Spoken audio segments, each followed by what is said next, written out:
Okay. All right. How's everyone doing today? Good? Good? Everyone chilling? Okay, thank you guys for coming. This is a lot more people than I was expecting. But, yeah, welcome to Color Grading in Resolve. I'm very excited this many people showed interest. I'm going to sit down for this, so I don't want to stand. Pretty much today we're going to go over a bunch of the basic stuff. So we're going to go through the interface, importing footage, figuring out our color spaces, making a node tree. Our main thing is fixing skin nodes. We're going to work on a look. And yeah, if at any point, if you guys have questions, just shout it out because I can't see all of you. And if you fall behind, sometimes it can be a little rough to get back up. So if you have a question, just yell it out. I would love to answer it for you. Okay, so starting off, what is color grading? So it's part of the post-production process. It is necessary, so you can't not color grade if you want a good product. Trust. And so there's two parts. You have correction and then look creation.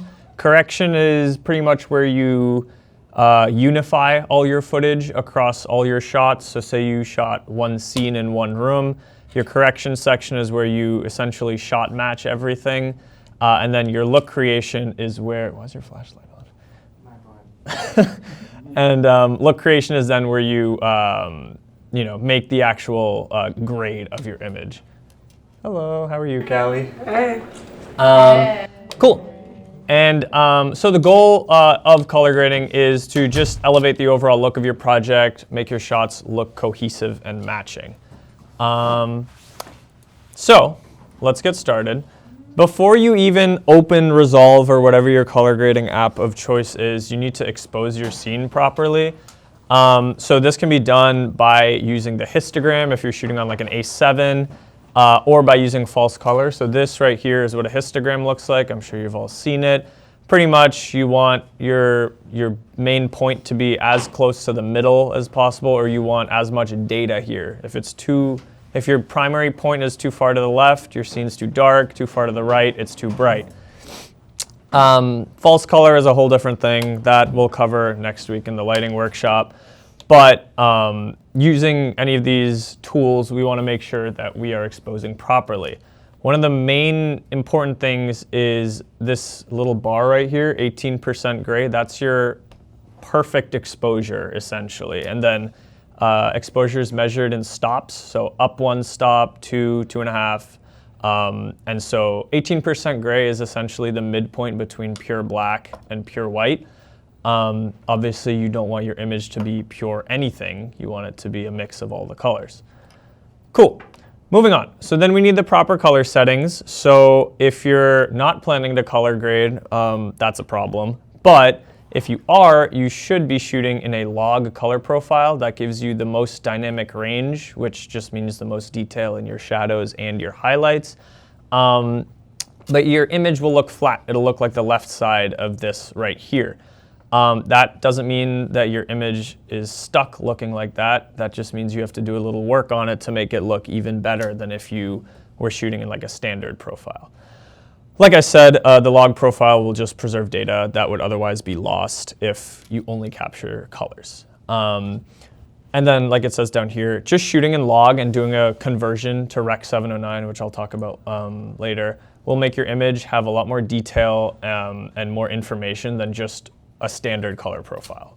And it's very simple to do this conversion.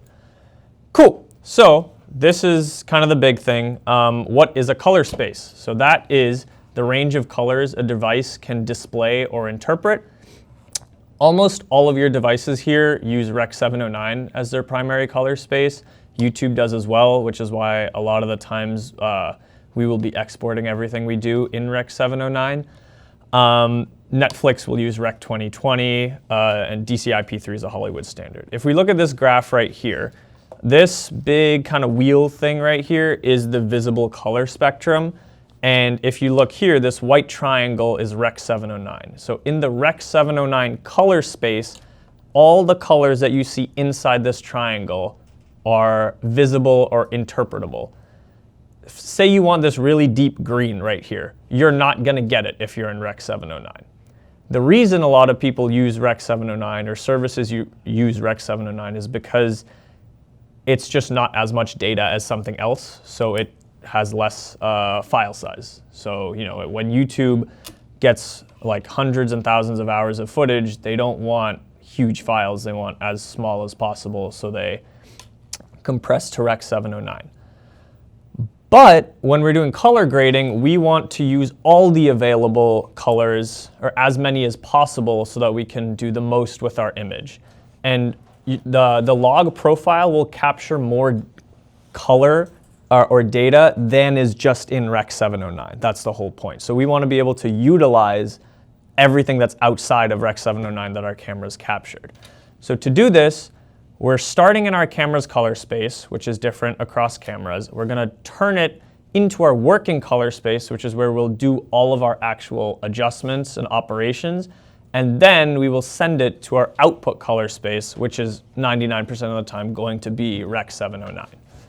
So if you're recording in this standard profile, or a standard profile, so not log, you don't need to do this conversion because you will already be in Rec 709. You don't need to go into working and then back into Rec 709. And in the footage I have, I'll show you, I gave you one clip that is not log, so you will not need to do that. Okay, while I'm on this picture, you see this white triangle, Davinci WG? This stands for Davinci Wide Gamut. This is the working color space of choice for a lot of professional colorists. This is the one we're going to be using today as well. If you look, it covers way, way, way more colors than just Rec 709. So we have all this additional color data that we can work with when we're in this working color space of Davinci Wide Gamut. Does that kind of make sense to everyone? Do you have any questions? I know it's like color spaces can be really confusing.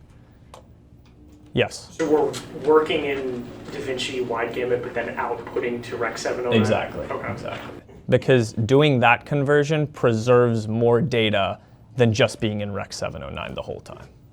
How does that conversion happen? Like if you have like a color that's not representable in that original, Yeah. in the Davinci one, or that's representable in Davinci but not representable, does it just like drag it to the nearest color, or is like every? Yeah. So the program, so Davinci Resolve, will do the operation for you and combine whatever colors are available in Rec 709 to make or get as close to the color in Davinci Wide Gamut as possible.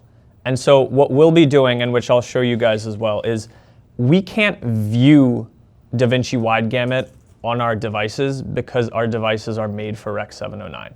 So what we're doing is essentially viewing everything as Rec 709, but if you imagine it as layers, your screen is going to be Rec 709, but behind it, you have essentially a bigger screen with a lot wider colors. So the whole time, we'll be viewing Rec 709, but we'll be doing operations in Davinci Wide Gamut.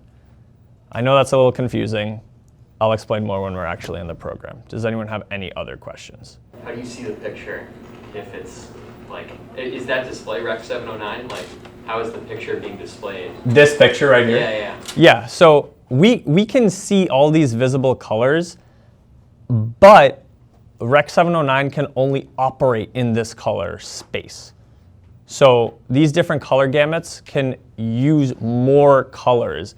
It's essential. It pretty much just has to do with the actual hardware in your screen, because most displays are using RGB values, right? So a combination of those three is what will make up this kind of Rec 709 gamut. But then like more advanced panels will be able to display things like Rec 2020, DCI-P3, because the actual hardware allows them to do that. We do Rec 709 because our displays can only make Rec 709. Hopefully that makes sense. Okay, so preferred color grading software in Hollywood, like I said, Davinci Resolve. It's an editing software. There's a section for color grading. It is the standard because it has so many tools and features to do so many different things with color. There's a million ways to get to the same result or the result that you want. Easy interface, active forums, lots of tutorials on YouTube. If you're using Premiere, switch to Resolve.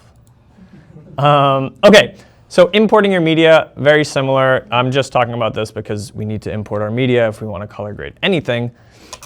So like I said, very similar to stuff like Premiere.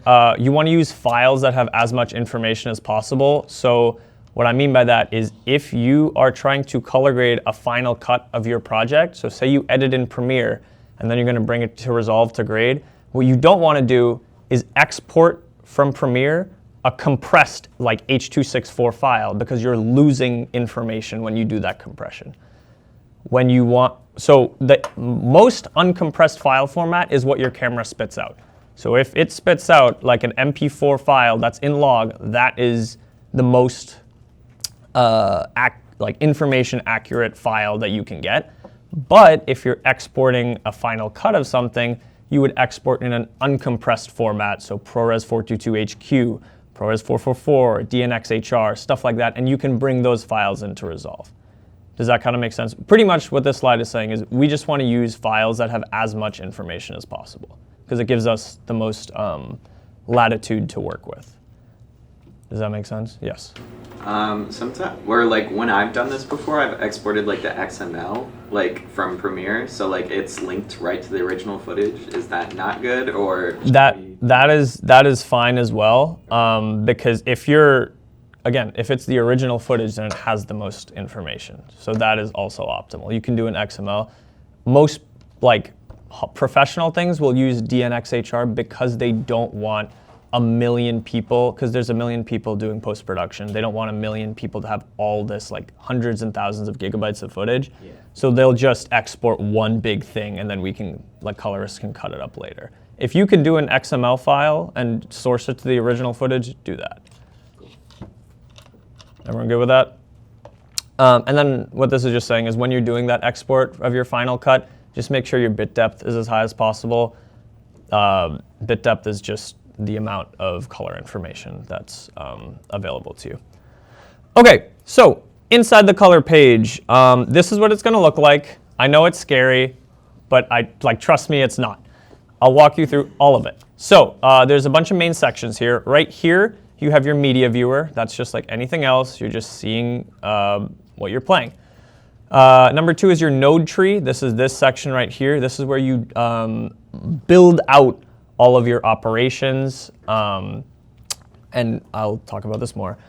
Down here, 3 is your scopes. These are the graphs that we use to view our image in different ways. So we have standardized metrics that we can use because sometimes our eyes will deceive us. And then 4, this is where all of our actual tools are. That's where we make our operations. And that is what this all says right here. So as I said, media viewer, clip playback, node tree, where you build the layout, scopes, representations, tools, whatever. I listed out a couple of the main scopes that we will use here today. We today will only be using waveform and vector scope. Waveform is essentially the brightness of your image across your image. So the left side of your frame is here, the right side of your frame is here, and depending on how high this waveform is, will tell you how bright it is. These numbers, waveform is, or exposure is measured in a unit called IRE. You don't need to worry about that right now. If it's at the bottom, it means it's dark. If it's at the top, it means it's bright. That's pretty self-explanatory. Your vector scope is a little bit more complicated, but essentially what it is the color wheel is a circle, right? You go from your red to orange, yellow, whatever, and it comes back to red. That's essentially what this wheel is. You'll see R, Y, G, C for cyan, blue, magenta, back to red. This little dot in the middle, or this vector scope in the middle, is essentially the colors of your image come like just into the center. What it is essentially a hue versus saturation graph. The closer this is to the edge of this circle, the more saturated that color is. And the direction that graph is pointing is the hue. So if you look right here, this little offshoot is pointing in between red and yellow. That means that this represents the part of your image that is red or yellow. And the fact that it's not very close to the edge means it's not very saturated. Does that kind of make sense? I know it's a little complicated. We're going to work with it a lot more, and it'll make a lot more sense. Does anyone have any questions with that? Don't worry about those. I've got one question. Yes, go ahead. For the top left part, Yeah. do we aim for 512, like the bar in the middle? Is that like So- essentially 18% gray? So, yes and no. There is so for example, your skin tones, you want them to fall in between 512 and 384. But again, it's not necessary. It depends on your shot or the vibe you're going for. Pretty much though, below 50 IRE is considered too dark, or where you will start to get black detail loss. And above about like 950 IRE is where you're gonna get white detail loss. So keep your image in between 50 and 950 and you will be fine, pretty much. But yes, the middle will have the best exposure, or where most of your image is actually exposed. Any other questions? That was a good question. Yes, what's up, Gavin? So for the bottom two charts, we're not using it for this one, but that's essentially just different visualizations of the image in the top. Correct, yeah. So the parade is just 3 different waveforms, 1, 2, 3, but just in their respective color channels, so red, green, and blue. So in this case, what it's looking like is there is less blue in this image because you see the peak of it is not as high as the red and green channels. And then the histogram is just the overall brightness of the image from black to white. You really, there are much better tools to use than histogram. So I just kept it here so I could have a nice 4 even on the screen, but you really don't need to be using the histogram. Any other questions on the scopes? Cool. So we're going to switch to Resolve now. Hopefully you have the footage that I provided. There's, I believe, like 5 clips, combination of some of my footage, some of other projects that are happening. If you don't have the footage, there's a bucket of T7 SSDs. Feel free to grab it. So what we're going to do when you open Resolve, you're going to be met with a screen that looks like this. What you want to do is click New Project right here, name it whatever, and just select a location if you'd like. It doesn't really matter. Everyone go ahead and do that, and I will open my project right here. So you will open into what looks like this right here. This is called the media page. You can switch the tabs down here. So right now we're in the media page. You'll see a couple more. I've removed some that I don't use. But now what you should do is make a new folder, or you can right-click, click New Bin, same thing as folder, call it Footage, and then in your footage, in that folder, you can toss in all of your footage that I provided for you. Let me know if anyone's having any issues with that.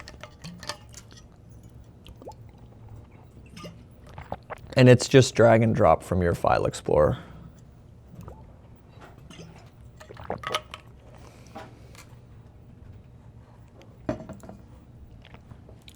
Why is this being weird? Everyone just keep doing your own thing. Give me 1 second. Oh, that guy looks like the gem thief. Yeah, he might have stolen a thing or two. Wow, where'd they get that aviator jacket? Yeah, it's a pretty nice jacket. Okay, does everyone have their footage where they want it? Yes, is anyone still working on this? Okay, cool. Now what I want everyone to do, select all of your footage, either Control Command A or just click and drag, and now I want you to right click it and create new timeline using selected clips. I'm going to call this timeline tutorial. This is your time code. I like to have everything start at 00. That's not a necessary thing. I'm just a tweaker about it. When we're color grading, we don't need we don't need more than 1 video track, but again, because I'm a tweaker, I like to keep a minimum of 4. Now, before we click create, we need to uncheck use project settings, go to format, and set our resolution. By default, it is set to 1920 by 1080, and most of the time we're using 4K footage. For anyone using the free version of Resolve, your max available will be 4K. If you have the studio version, you can go up to 12K. I have never used 12K ever, and I'm never going to. Then here in your timeline frame rate, just keep it at 24. Some of our footage is 23.98, but most of my footage I record in 24, so just keep it at 24. When you're making a project, make sure that it's set to whatever your footage is set to, and you can see it kind of right here. So, you know, that's your resolution, that's your frame rate, whatever. Is everyone okay with this? Yes? And then in color, actually, don't worry about that. Just click Create. You're going to have this new thing pop up. Double click on that. It'll pull you right into the edit page. Everyone okay with that? Everyone following so far? Awesome. All right. Now, this is the edit page. This is the color page. This little circle at the bottom. Click on that, and you will be brought into the color page. Everyone there? Awesome. Before we move any further, I want you guys to all do one thing. At the bottom right, you're going to see a gear icon. Click on that, and then go to the tab that says Color Management. This is very important. Under your color science, if it says Color Managed, I want you to switch it to YRGB. We don't want color management. I will explain what that means in a minute. And then your timeline color space should be Rec 709, output should be Gamma 2.4. That should already be set. Just make sure you're not on YRGB color manage. Could you just say the timeline settings again? Yes, Rec 709 scene, output color space, Rec 709 Gamma 2.4. Yes. And for the master settings, when I created my timeline, I did change it to 4K, and I also did change my timeline frame rate, but it seems like when now I go to the settings in the corner, it didn't change over, so would you just recommend changing it again? No, that's okay. So these settings are global for Resolve, so don't worry about it. If you set it in your timeline, it's set. Okay. Okay, yes. Can you go over again how to get to this? Yes. So you're gonna click the settings or the gear icon, bottom right. You'll show up in master settings, go down to color management, and set your color science to Davinci YRGB, not color managed.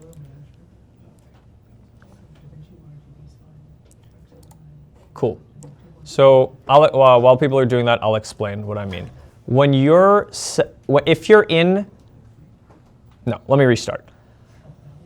We don't want color managed because we want to do all of our color space changes that I mentioned before ourselves. That is something that we want to have control over at a clip-by-clip basis. We don't want Davinci to just apply it to everything we have because sometimes we'll be working with multiple cameras and Sony has a different color space than a Canon. So we don't want Sony to be happening on top of Canon, which is why we do it individually by ourselves. So we don't want it to be color managed. Is everyone okay with that? Awesome. Now that we're here, I want you to click on the clip. It should be in the middle of me mogging all of you. So if you look through, all these clips are flat. These are in log, but this one is not. I did this on purpose. This is a standard color profile, and it will show up, and you know it's a standard color profile because it looks normal, right? So we don't need to do any color space changes. Okay, now I want everyone to come over to this first clip right here. This is a picture of my brother in India. So now we're in this node tree, right? This is where we build everything out. Right now we have this one singular node here. This is a serial node. Serial just means one after the other. This is just a basic node, nothing to worry about. We can label this node by right-clicking it and saying node label. Now, what I want everyone to do, you can either right-click, add node, add serial, or you can do Alt or Option S and make a bunch of nodes. Boom, boom, boom, boom, boom. Let's make about 10 for right now. Do you know what the equivalent would be for Windows? Yes, Alt S. So the way nodes work is that they are sequential. So they're labeled. You have 1, then 2, then 3, then 4. And there's arrows in between. That means every adjustment you make it will happen sequentially. There is an order of operations. We want things to be done in a specific order. And the reason that Premiere is not used is because it doesn't have this sequential ordering of operations. Premiere just has Lumetri color, and you just throw all of your edits in, and it just goes poof and pushes them all together, and you don't really have a sequential ordering of it. This is why people use Resolve. Now, you could, in theory, just have one node and do everything on that node. If you do that, I will hunt you down and kill you. So what we want to do, and what is best practice, is that we want to do one operation on every node, so we can have a clean, organized structure that we can always figure out what we're doing. So if we go back to this, the first thing we want to do, remember, right now we're looking at a log image. We want to bring this into our correct color space. So the first thing you do on the very first node, you go over here to Effects, and you search for what's called a color space transform. I want you to click that and drag it onto the first one. And then I want you to do the same thing to the last clip. A color space transform is what is called an, what is it? Actually, don't worry about that. Like the color page? You click Effects in the top right. Is that not there for you? Okay, awesome. So you can go back by library and settings, whatever. So in your settings, make sure the first node is selected. This top part is all you need to worry about. This footage was shot on a Blackmagic 6K Pro using Gen 5 color science. So for our input color space, we want to scroll down to Blackmagic Design Video Gen 5. For our input gamma, it was shot on Film Gen 5. So we want to select that. Does everyone see that? Yes, no, Is go that ahead. just on the last one? On your final node? No, this is your first node. Just your first? And we're going to put another color space on the end, but Okay. for right now, we're just worrying about our input. These two will change depending on the camera you're on. So if you're on a Sony, you're not going to be using the Blackmagic input. You're going to be using a Sony input.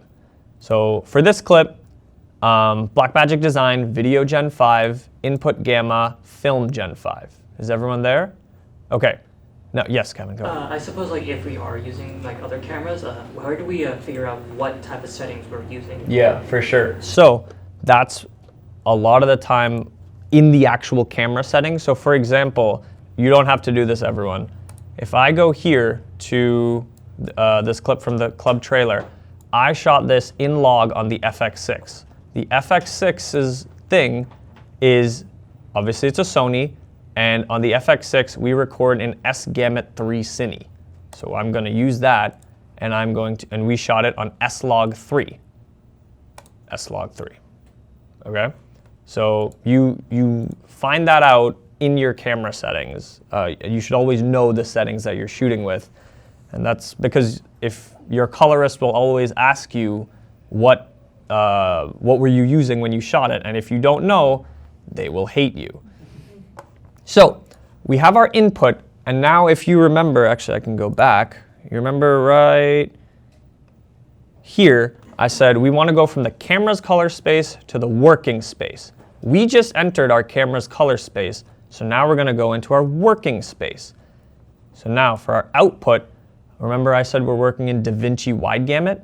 So we are going to pick Davinci wide gamut.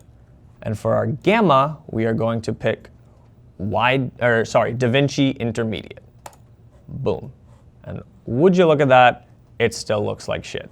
We will get there. Does that make sense to everyone so far? What we have done is started at our camera's input, or our camera's color space, and we've brought it into our working color space. We are halfway there. Good, everyone? Cool. Let's go to that end node. Hopefully you have a color space transform on there. And now what you can do is now we're going to go from our working color space to our output color space. So we're going to select Davinci wide gamut, and Davinci Intermediate for our input this time. And now, can anyone tell me what our output should be? Just shout it out. Rec 709. Great. So for our output color space, we're going to pick Rec 709.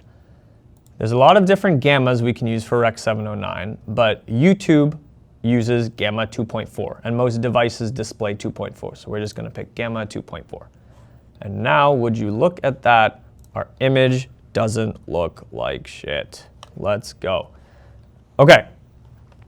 Is everyone there? Yes, what's up? How do you just like, I saw you were able just to close that window. How Yes. do you do that? Yeah, you just click effects again. Oh, okay.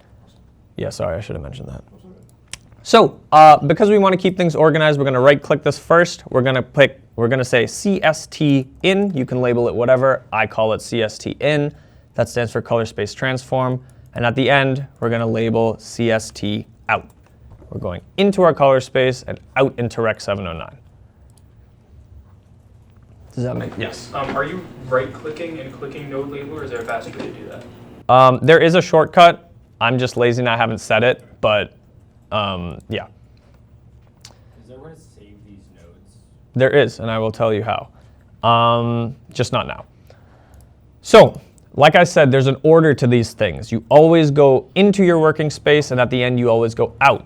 One of the first things you want to do is, if you need it, you're going to do noise reduction. Right now, we're not going to worry about noise reduction, but generally, that would be your first node, if you need it. One of the first things you want to do is make sure you have proper exposure, or fix your exposure. So we're going to call this first node label exposure. And we are going to make our exposure changes here. Once you've done that, right here, we're going to go to our scopes, and you see where it says, whatever it says, make sure it says waveform. Your scopes should look something like this. Does everyone see that? How do you make sure the scopes are there? For me, it's just keyframe. Oh, yeah. So right here, if you see keyframes, go to this little graph icon. That'll be your scopes.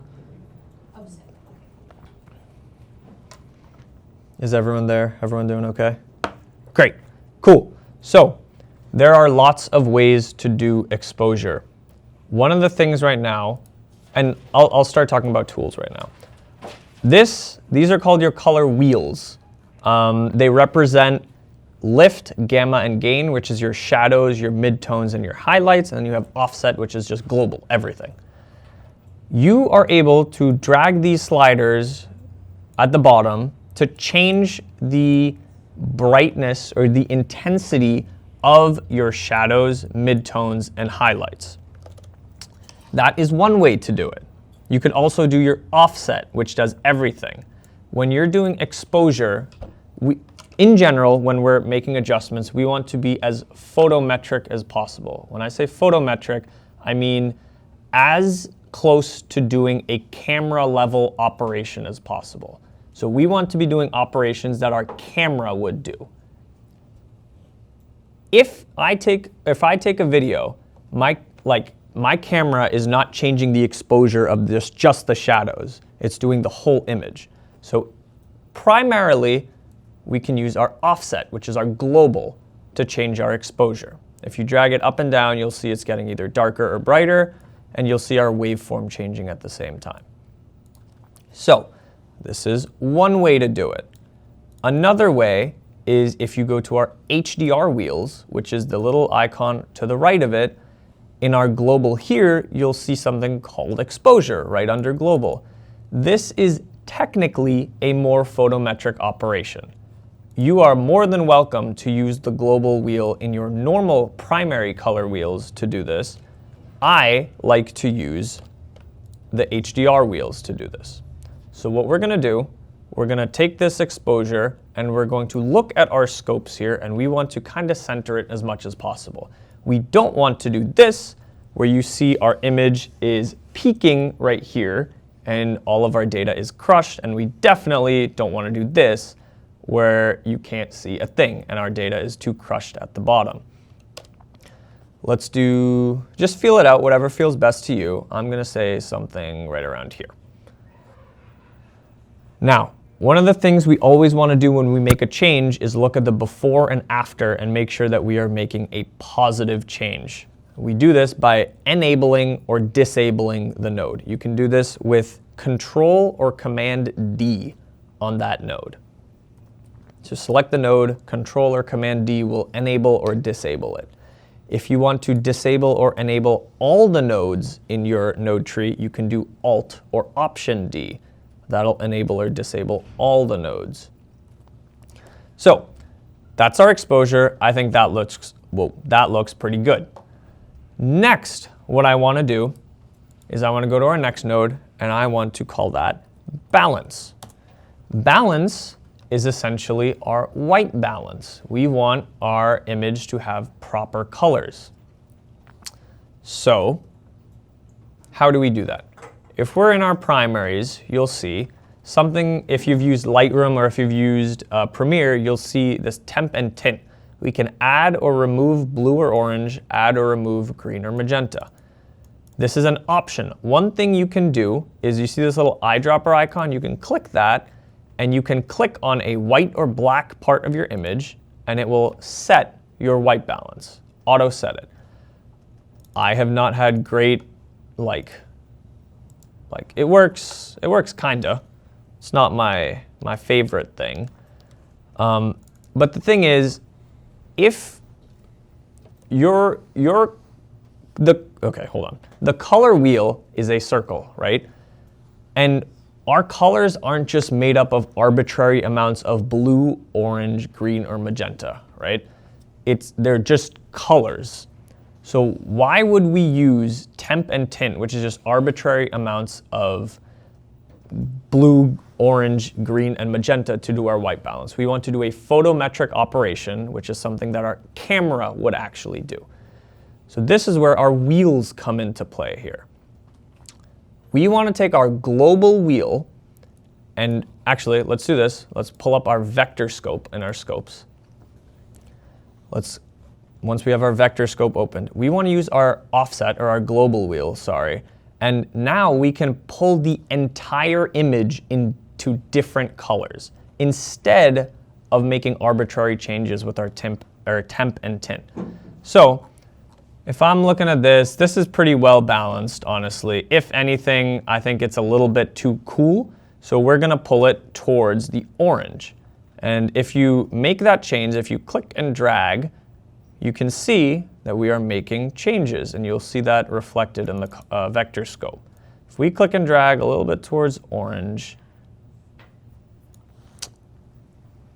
we can make that kind of change. Before we move on, really quickly, in our vector scope settings, which is the little try settings icon, I want everyone to click that. I want you to click Show 2x Zoom and Show Skin Tone Indicator. These are very important. 2x Zoom because you'll actually be able to see what's happening and it won't be teeny tiny. And second, all of our skin tones will fall on the same line. Generally, they should be on the same hue because we don't want blue skin tones, we don't want pink skin tones, we want the right skin tone. And that is mathematically on this line that you see has now appeared. Can you just run that back, what you just did? Yes, so right next to the name, you'll see a little settings icon. Click Show 2x Zoom, Show Skin Tone Indicator. Cool. So now that we have that, if we say I pull it this way, suddenly I'm way too green, and you can see that obviously with your eyes, but also because the vector scope is telling you, uh-oh, we're pushing towards green, let's bring it back. And now, if you look at our actual vector scope, you'll see this little offshoot right here. This represents our actual skin, or the color of our skin in this image. What you can also do in your settings is, where is it? Or if you click these three dots on the very side, you can display qualifier focus. And what that'll do is if you select your qualifier from this little drop down and you hover over your image, did I turn it off? I did. And you hover over your image, you'll see in your vector scope something will show up. It's a little dot or a circle that's selecting what, what color we're hovering over. Okay, let's back it up to balance. Let me reset this node. I want my image, I think it's a little too cool right now, so I'm going to pull it towards orange, something like that. I want my skin tones to line up on that line.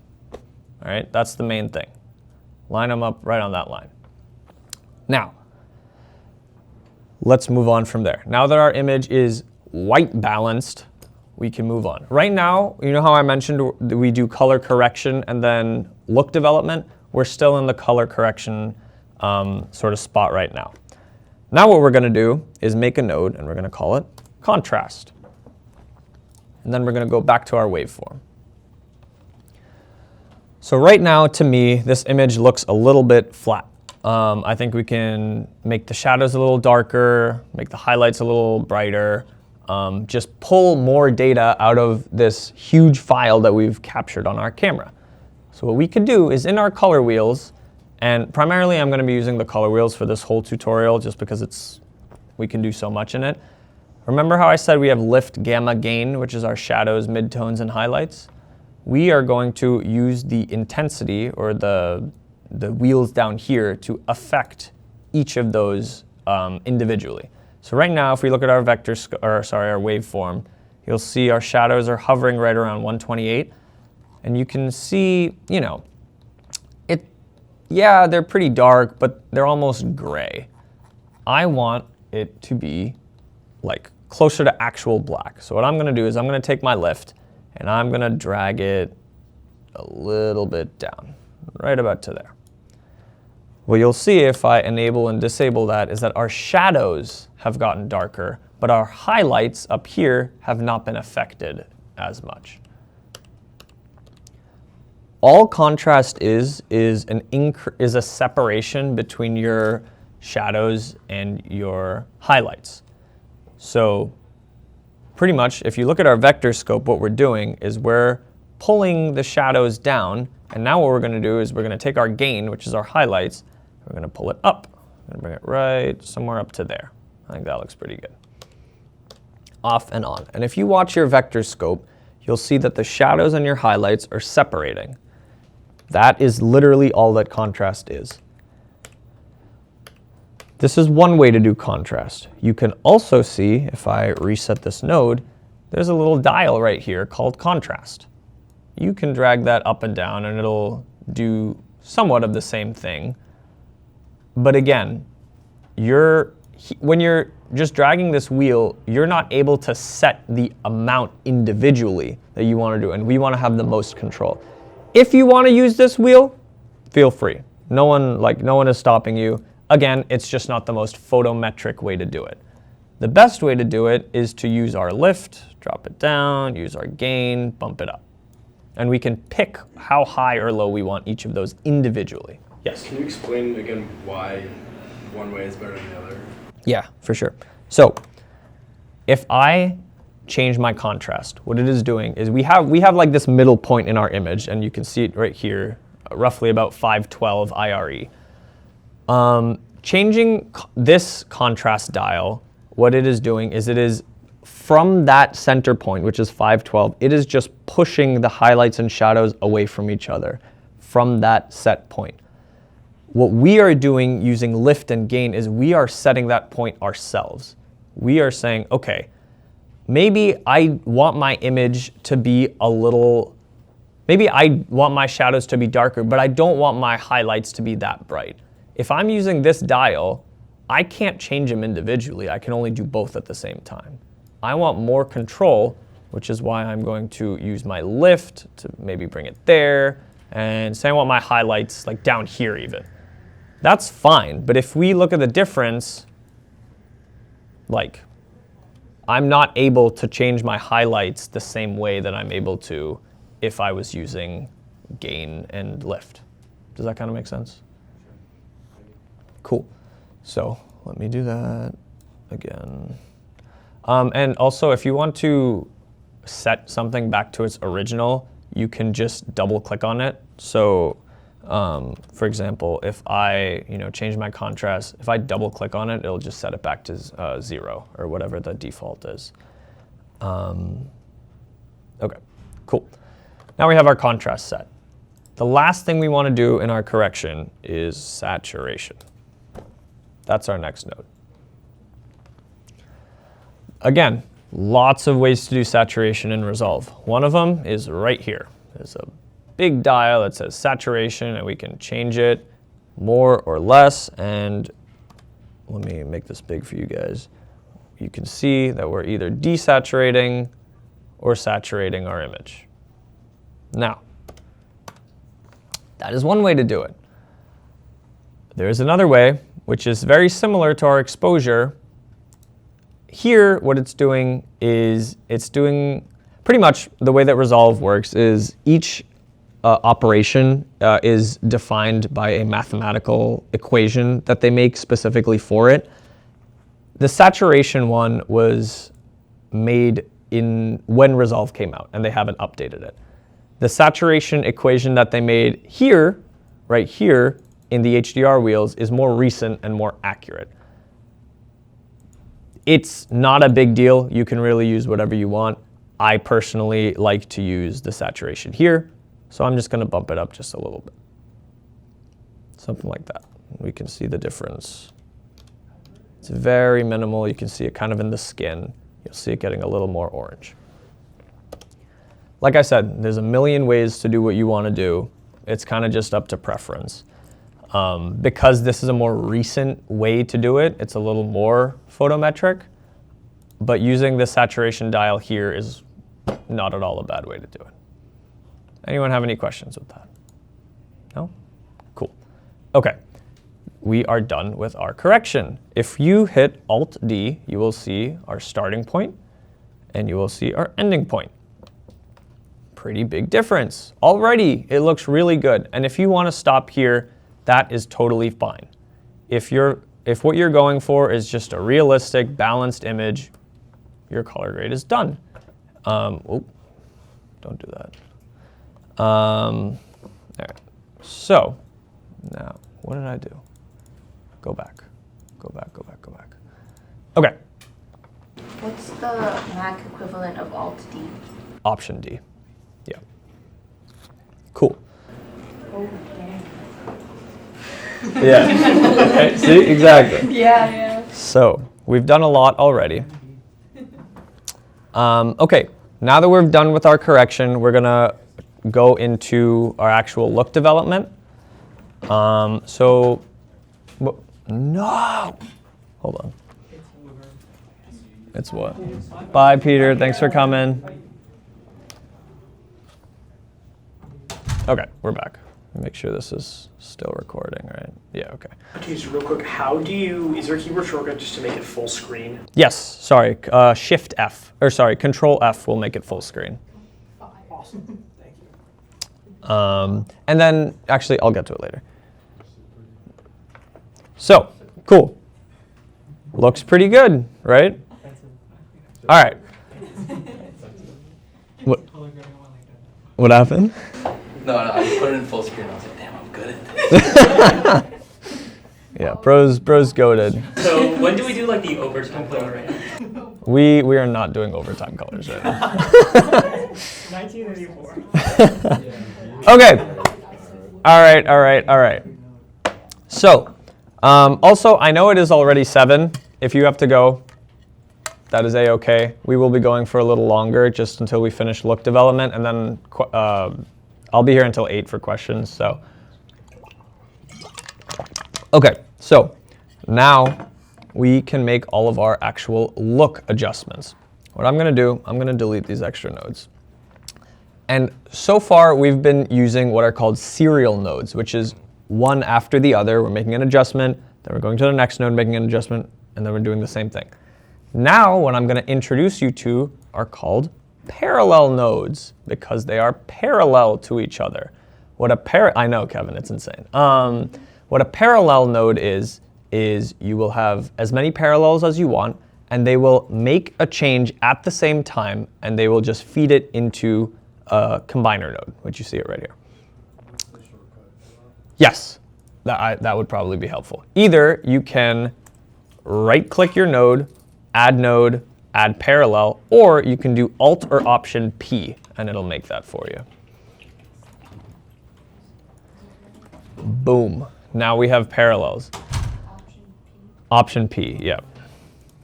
Oh, whoa. Yeah, sorry. Cool. Let's make, say, four parallel nodes. Because why not? What's up, King? How are you? If your node tree is getting a little scrambled and hard to read, you can right-click and hit Clean Up Node Graph, and it'll make it nice and pretty for you.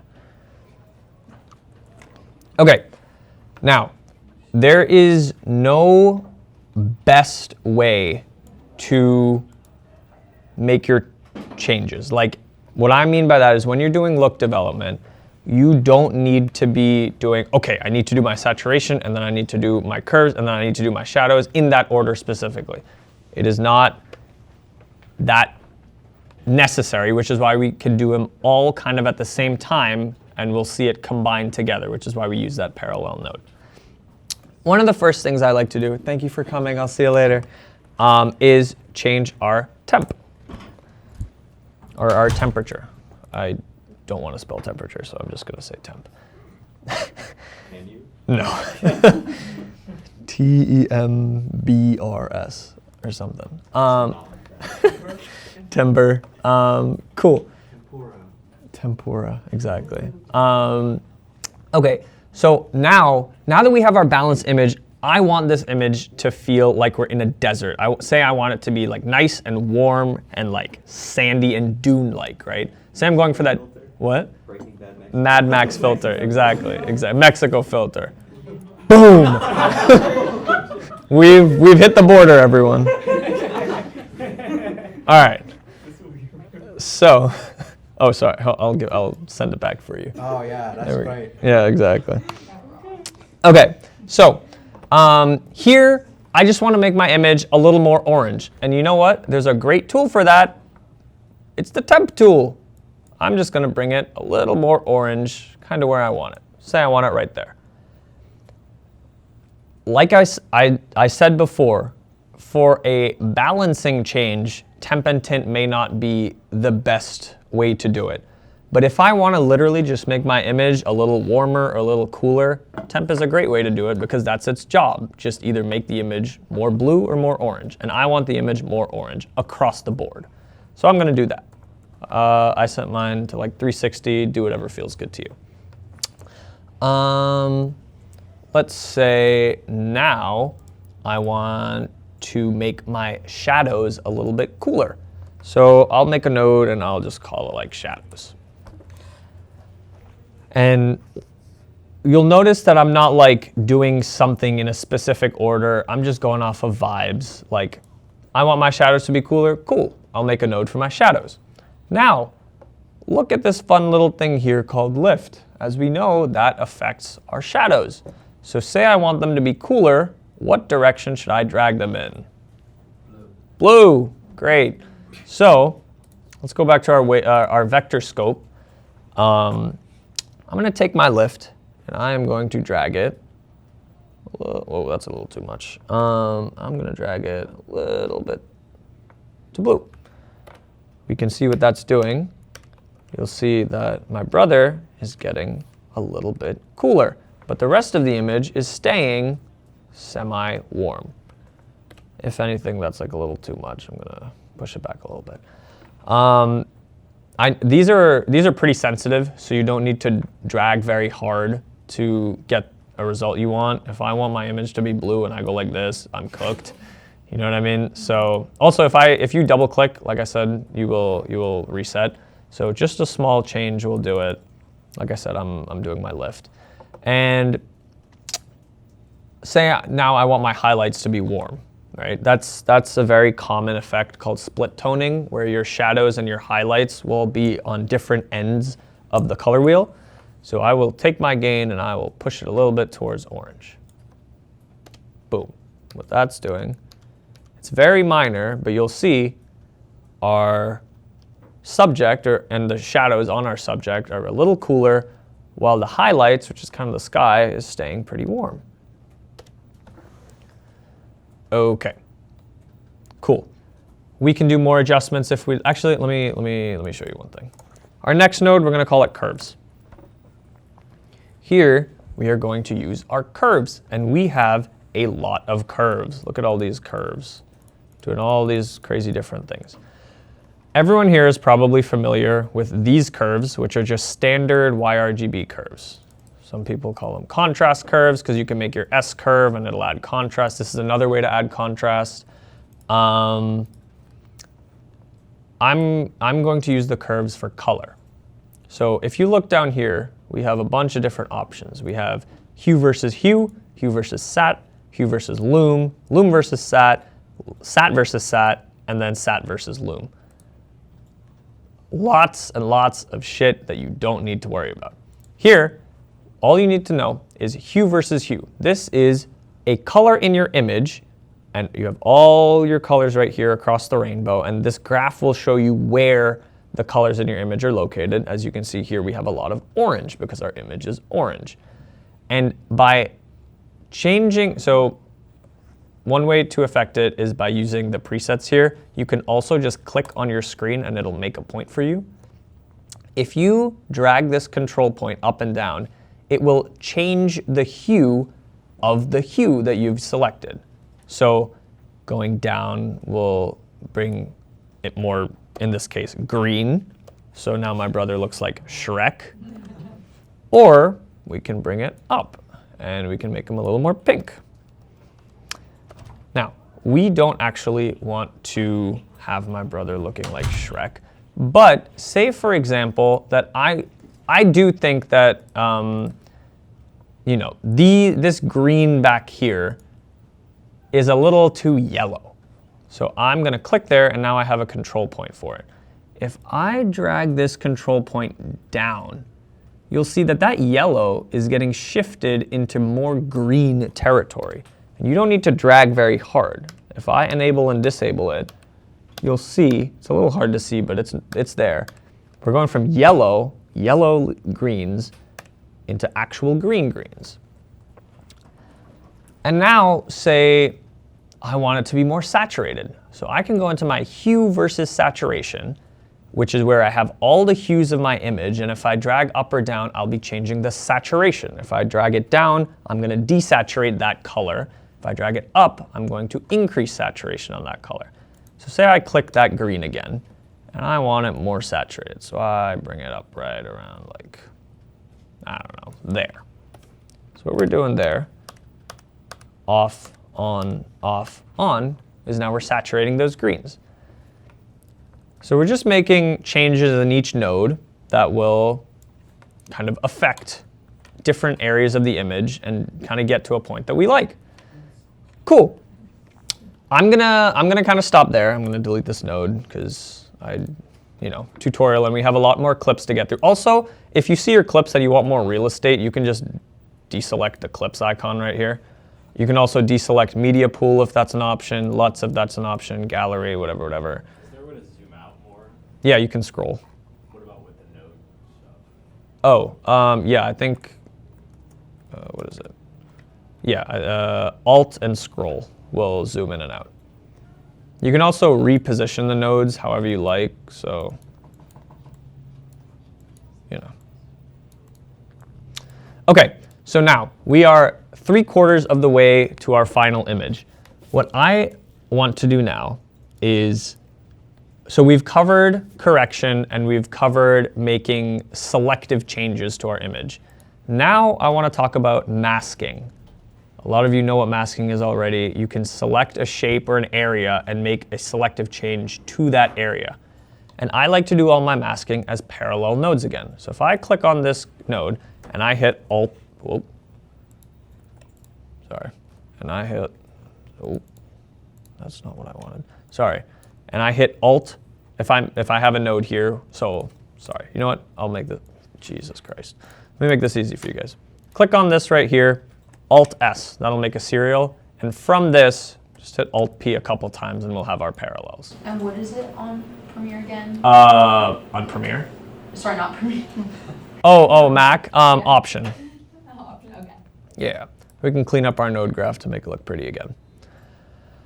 One of the very first things I like to do is to put a vignette on, because we want to focus our audience's attention to our subject.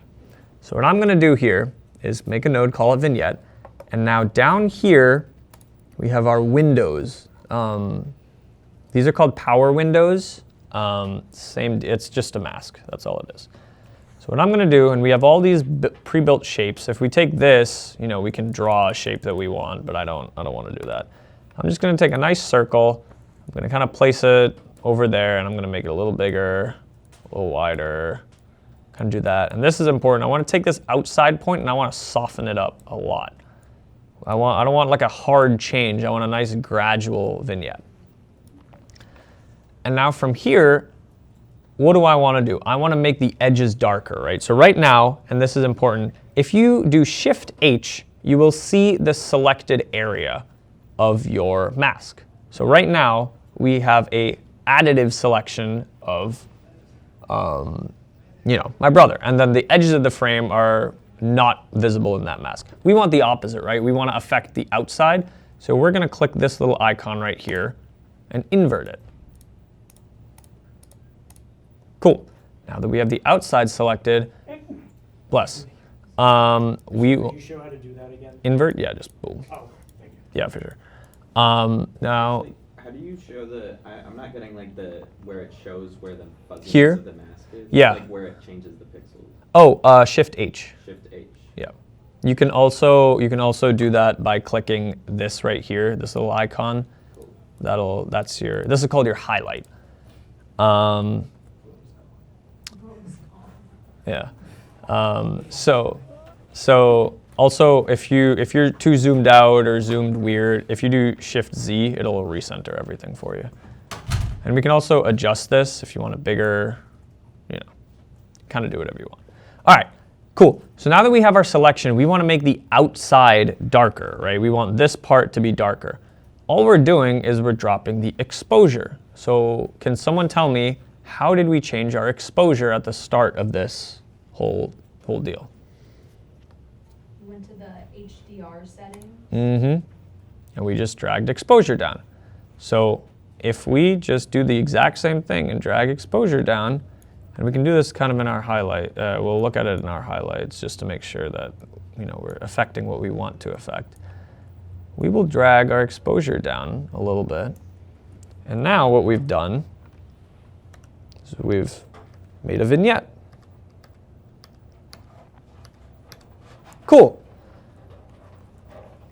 I like to do a double layer vignette, so I'll copy with Control-C, paste, Control or Command-V, and what I'll do is I can undo that inversion, and I will I'll bring my exposure up even, so that I'm doing a vignette, but I'm also increasing my subject.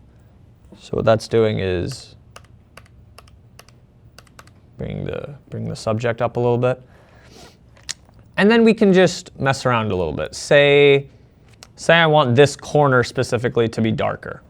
Okay, let's go to our power windows. This right here is a linear gradient. We can click that, and it's going to start at a line. We can drag that, and if we do highlight, we'll see what that's doing. Say I only want it to affect, say, that much. Drop our exposure again, and boom. Now we've darkened that corner. Nice and natural. And what we've done is, just with our masking, we started here. We've already shifted the focus straight to our subject. Cool. I'm happy with that, if that's the vibe I'm going for. If you really want it to be more Dune-like, you can crank the orange, even your gamma, really send it there. And now my brother is taking a picture of the worm that's coming to kill him. Cool. So that is that. Reset that. Go there. Yes. How do you keyframe these masks? Yes. So there's a whole menu for keyframes right here. The way you would do it is you would, on your corrector, what you can do is you'll see a drop down, and you'd make a keyframe at your color corrector, change it, and then make a new keyframe. Normally, you don't really need to be keyframing your color grades unless like there's something really major. Keyframing is really not necessary. However, say your subject is moving across the frame, you know? Say they're moving and you want your increase in exposure, this node right here, you want that to stay with them. We have this cool thing right next to this called the tracker. If we select the node that we want to track and we put it where we want it to track, and we literally just hit this icon right here, it's going to track our subject for us, and it's going to stick on there really, really good. So you'll see as he moves, our mask is staying right on there, stuck with him. So say your subject is a little smaller in frame and they're walking across. You do this, that exposure change will track with them. Okay, now I want to show you guys one last thing. It's called the qualifier. If we make another parallel node here, we'll call this skin. One of the main goal always is to have accurate skin tones, excuse me. If your skin tones look weird, your image looks weird. So we always want to have accurate skin tones. And now we have this tool right here called a qualifier. It's like this eyedropper. If we click on the area that we want to select, this is another way of masking without using power windows. If we click and do our highlight, we are able to see the colors that are being selected. We can change the color range. We can change if we don't want the dark parts. We can change if we don't want the light parts. You know, we want to just refine our selection so that we're really only selecting the colors we want. Thank you for coming, Colin. I'll see you later. Denoise it a bit. This is another way to make our selections. And now that we have this area selected, if you look at our qualifier, we have our skin tone indicator, and we have our actual selection right here. We want it to fall right on top of, thank you for coming, we'll see you later. We want it to fall right on that skin tone line. And this is why the vector scope is really good and useful, is because if you just look at this, you'd say, yeah, my skin tones look good. But if we look at the qualifier, actually they are a little off. So what we can do here is we can use our offset wheel. Remember, this affects all the colors in our image, and we can, keeping the highlight on so we can only see that skin selection, we can push our offset wheel so that it's more on top of that skin tone line. Now, we have an accurate skin tone. Yeah, this looks good, but it's not actually accurate. So now, by doing this, we have an accurate skin tone. Did you go over how to get to the qualifier? Yes, absolutely. It's this eyedropper icon right here. And then you kind of, once you have your highlight on, which is Shift H, you can kind of mess with these settings, kind of get a good selection. You can use your clean black, which is, what that'll do is it'll cut out the edges of your qualification, and then your clean white will add some back in. And then what you always want to do is you want to bump your denoise a little bit so it softens everything up a little bit. You can see those in the 1 and 2 menus. That's just a little fun tidbit at the end. Okay, I like this image. Let's, move on to another clip. You see this? Let's go to the clip of me mogging. Yeah, sorry, I thought I heard something, sorry. I'm just straight tweaking out. Everyone laugh more at my jokes. No. Okay, so remember how I said this clip isn't in log, right? If you select a clip and then you right click a clip that has already been graded, you can hit apply grade. You can also middle mouse click if you have a mouse. But I'm gonna apply this grade and uh-oh, something's happened here. And what that's something is that we are already in Rec 709, but we're still doing our color space transforms. So we need to delete these nodes because we don't need it.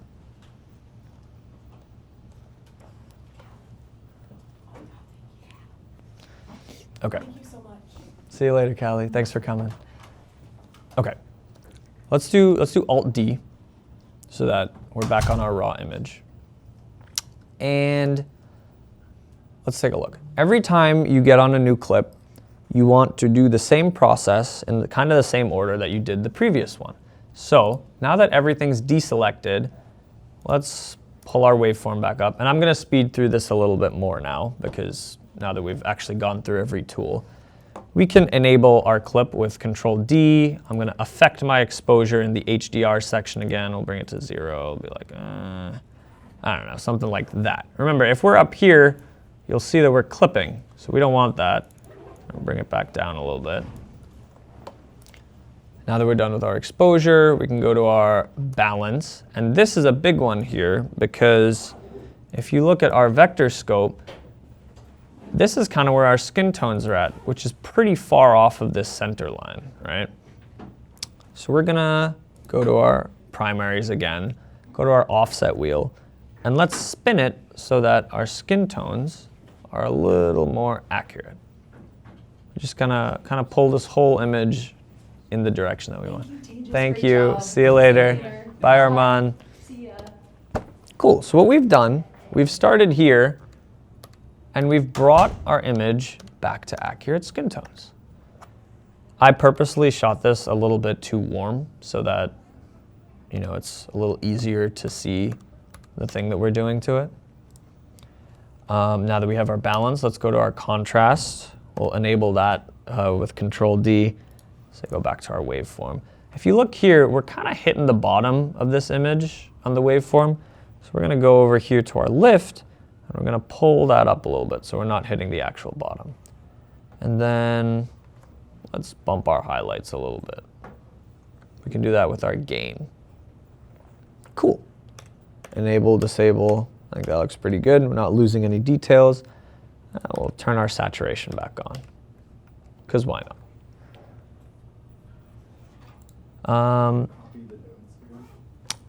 Right-click, apply grade, or middle mouse click. Now, lots of different things we can do here. Personally, I think this looks a little bit pink.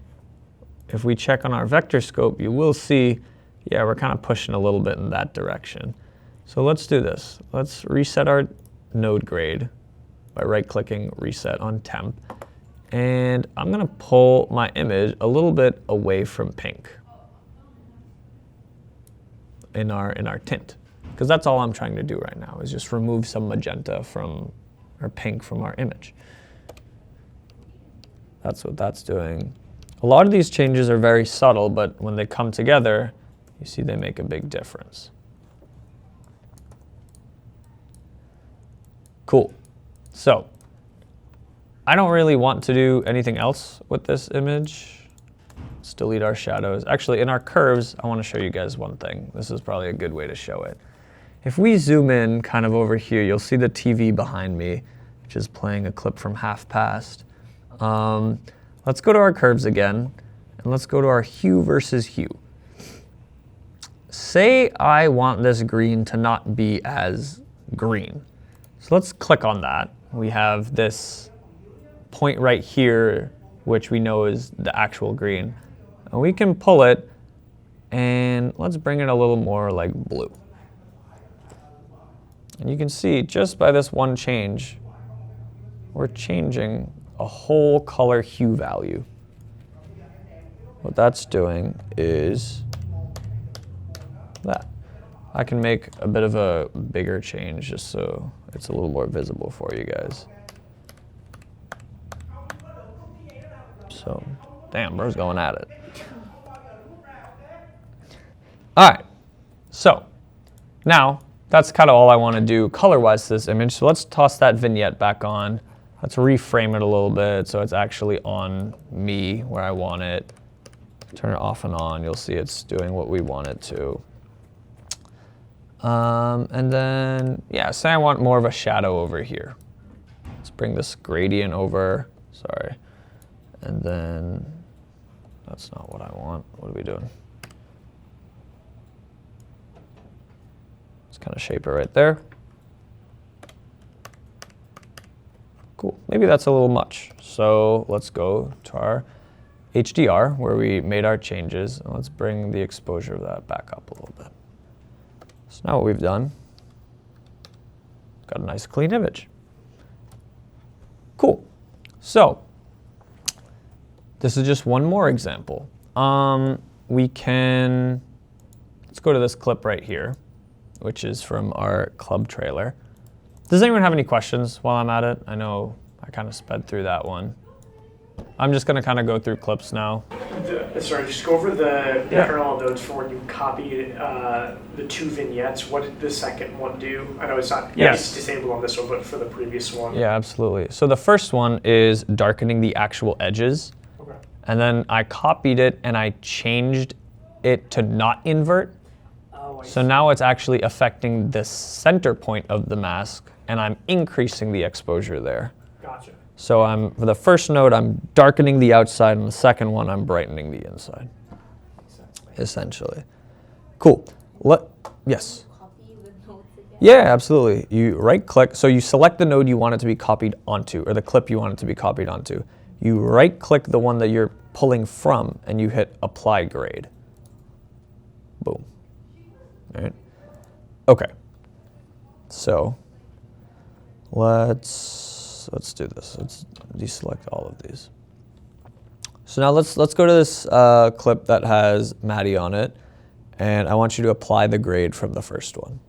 And also what I'll do is I will send what's called a power grade, and it's literally just this node tree, and you can import it into your projects and just use it. You don't have to make it every single time.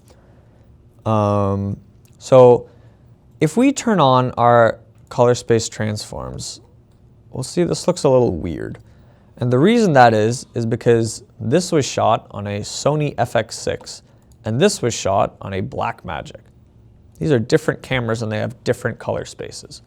So what we want to do on the CST in, we want to change our input color space to Sony. So let's go to Sony S-Gamut 3 Cine, and we were shooting in S-Log3. And already that looks much more normal. Is everyone able to kind of get there? Cool. So, and we don't need to change anything else because we went into Davinci Wide Gamut, and at the end, we're going from Wide Gamut to Rec 709, which is what we wanted anyway. Cool. This, and also this will be the last clip that we go over. I'll just take questions after that. I gave you guys extra clips if you want to mess with, but okay. So just like how we did before, let's go to our waveform, reset our node for exposure. And this is way dark, you can tell because it's down here on the waveform. So let's bump our exposure up, something like that. We want to make sure we're not clipping our highlights here, so we still have detail. And we know we're not clipping because we're not hitting that top bar. Cool, all right, let's do our balance. So let's go to our vector scope. And if you look, you know, we want to pull down this way because right now we're a little far up here. So let's go to our primaries. Let's grab our offset wheel. Let's kind of pull it that way, see what happens. Something like that. Okay. Looks a little more color accurate. Cool. Maybe a little bit less. All right. Now we'll move to our contrast. Let's pull our waveform back up. And what I want to do here, I think the shadows are pretty good here. We're kind of nearing the bottom, you know, if maybe darken like a little bit, but, and like you guys can tell, everything's just kind of off of vibes. Like there's no like cut set way to do things. You just kind of do what feels good. If something is too much and it feels like too much, you just pull back on it and it'll be fine. Let's bump our highlights up a little bit. I think this is a little dark regardless. Cool, something like that. So we just bumped our lift down and our gain up.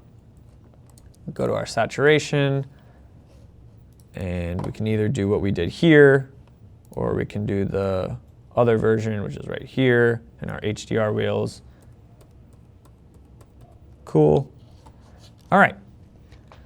Now, this clip, I want to do something pretty different too. I want this to really give like green, almost Joker vibes. And so if you know, Joker has, like I said, a pretty green tint. And so I want this background to be pretty green. So let's do this. Let's go to our shadows, because right now her face is pretty well lit and the shadows are around her, which you can tell because here the sides of our image are darker than the center of our image, right? Cool. Now let's go back to our primaries, and in our shadows or our lift, we're gonna pull it a little bit towards green. It's gonna affect a lot, but let's kind of pick a hue that we kind of like. Say something, let me reset that. Something like that. I kind of like that. Not too green, but also not too blue. And now you'll see we're kind of affecting her a little too much, and our skin tones have, again, fallen off of our vector scope. So let's do this. Let's take our midtones, which is kind of the middle exposure, and let's push those back towards orange, because right now they're a little green, so we're going to pull it up and towards pink a little bit. So let's take our gamma. We're going to go that way, just a little bit. Okay. This is good. So we're going from this to this. So we're getting closer to the look that we actually want. But I still think that she is a little too green and that we need to bring it back to accurate skin tones. And you can tell we're off again because our vector scope still is showing that we're not on that skin tone indicator. So let's do this. Let's get rid of our curves. I'm gonna make, you know what, actually? Let's go to our skin node over here, right? We're gonna reset that. And let's go to our qualifier, because our main issue here is the skin. So let's select the skin and fix it selectively. So we're gonna take our qualifier, we're gonna click on her skin somewhere. We're gonna do Shift H so we can see the selection. Okay, let's widen out our hue range a little bit. And let's drop the dark so that we have until she's selected.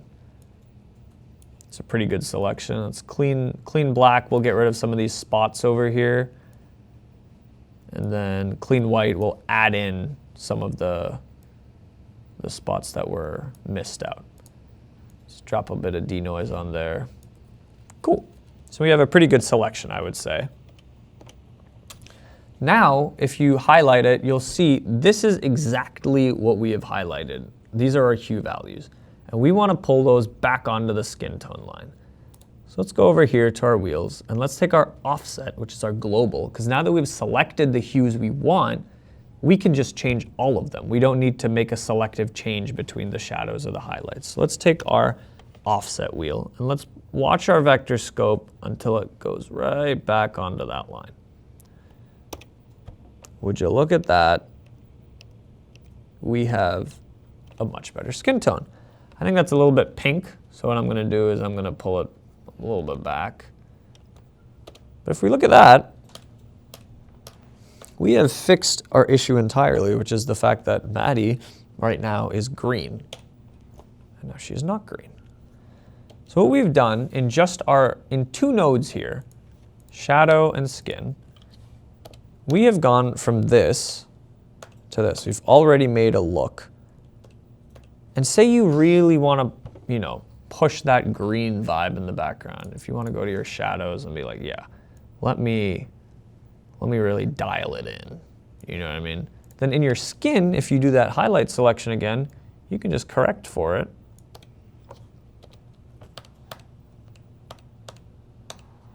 And we've fixed our problem almost entirely. There's always things you can do on top of it, you know, fine tune it and tweak it and whatnot.